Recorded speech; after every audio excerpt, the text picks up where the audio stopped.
Un sujet sérieux, mais j'ai essayé de le rendre le moins déprimant possible. Hier, le nouveau président de la République, M. Emmanuel Macron, élu il y a peu de temps, c'est vrai, mais dont le second quinquennat semble déjà beaucoup trop long, s'est livré à l'un de ses hobbies préférés, c'est-à-dire prendre la parole dans un endroit incongru, avec un ton très solennel. Souvenez-vous, il nous l'a déjà fait plusieurs fois ce coup-là, notamment devant un hôpital militaire en pleine crise Covid. Macron pense ainsi revêtir les habits d'un chef d'État crédible, sérieux, fort et puissant. Pas du tout. Bref, le président de la Startup Nation, pour laquelle les jeunes ne votent pas, nous a ainsi livré hier une prestation de haut vol. Et le moins qu'on puisse dire, c'est que c'était un peu flippant quand même, Magnéto. Soldats, la guerre, il s'agit d'un moment historique, des temps historiques. Désordre. Une guerre, une puissance nucléaire, désordre économique, menace, crise alimentaire, difficile.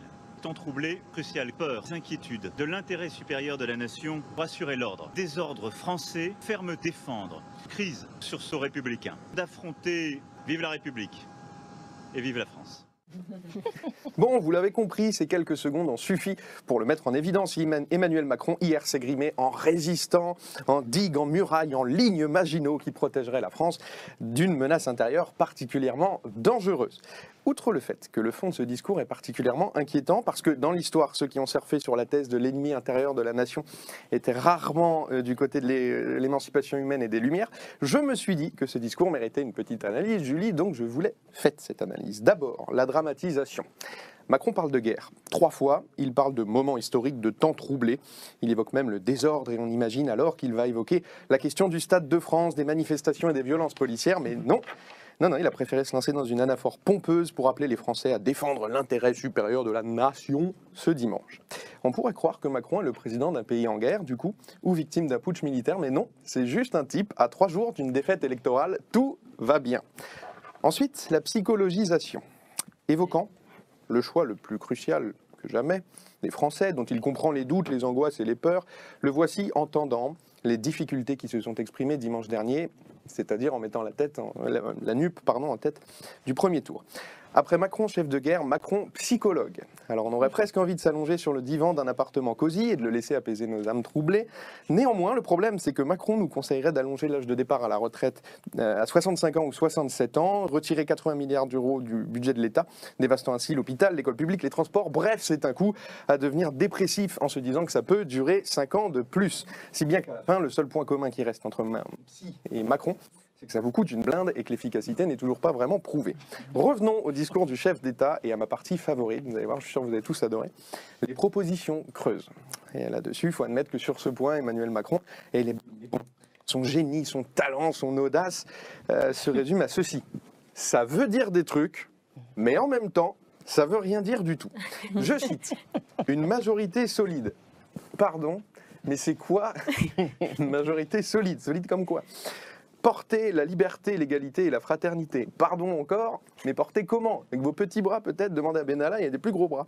Défendre nos institutions. Là, on est d'accord avec lui, mais on attend toujours qui, quand, quoi et surtout comment. On attend. Investir pour bâtir un avenir sans carbone. Et on attend de savoir combien, où et quand. Parce que si c'est pour investir 10 balles et un Mars, Manu, ça sert à rien. Attention, celle-là, elle est belle. Tenir la promesse républicaine de l'ascension sociale. Soyons francs, là, sur le papier, moi je trouve que ça en jette. Le problème, c'est qu'en 5 ans, ni Macron, ni son ministre Blanquer, ex-futur député, n'ont montré quoi que ce soit allant dans ce sens. De Parcoursup au fil d'attente devant les distributions alimentaires, les jeunes ont semblé plus abandonnés que soutenus par nos amis macronistes pendant 5 ans. Alors les promesses, c'est bien, mais les programmes, c'est mieux. Ça tombe bien, celui de la NUP compte 650 mesures. On attend toujours celui de LREM, Renaissance, vous les appelez comme vous voulez, puisque de toute façon, ça reste des macronistes. Et enfin, pour conclure, bien sûr, un mot aussi sur les attaques visant la NUP, sans jamais la nommer, parce qu'ils sont très courageux. Plus d'impôts, plus de dettes, décroissance. Le président de la République est allé jusqu'à affirmer que son camp était celui de la République, excluant, de fait, de ce champ, tous ses adversaires. Alors j'aimerais lui poser une question pour conclure. Qu'y a-t-il de non républicain chez nous? C'est bizarre de nous dire un truc pareil. Peut-être que c'est la défense du partage des richesses, ou la planification écologique, ou la 6ème République, ou la règle verte. Mais surtout, je voudrais lui retourner la question.